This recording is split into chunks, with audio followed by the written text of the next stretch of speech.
So Vander Brothers was a subcontractor for the McQueen Company. After months of no communication and hundreds of $1,000s owed, Vander Brothers filed a lawsuit against the McQueen Company. Just days later, the McQueen Company announced they were ceasing operations effective immediately.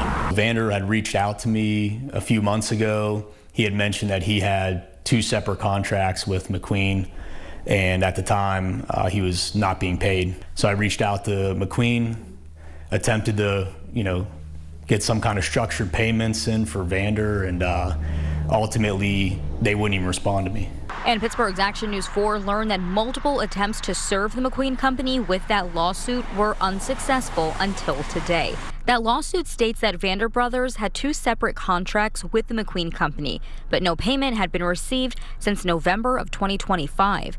When McQueen did finally resume communication, they promised Vander Brothers a payment of up to $3,000.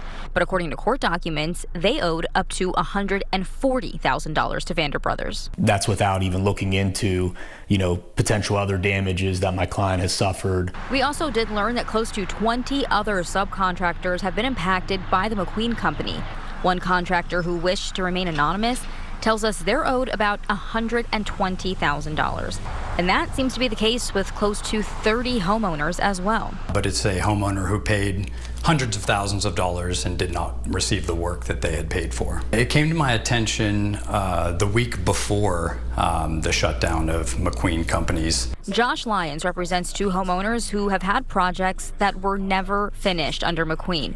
He tells us he did reach out to the McQueens demanding the return of his client's money, but have yet to hear a response. That this is something that we're really looking into at this point, and I think it's something that we're hopeful that the district attorney and/or the attorney general will get involved in at some point as well. So this expanded a lot further than I initially thought it would.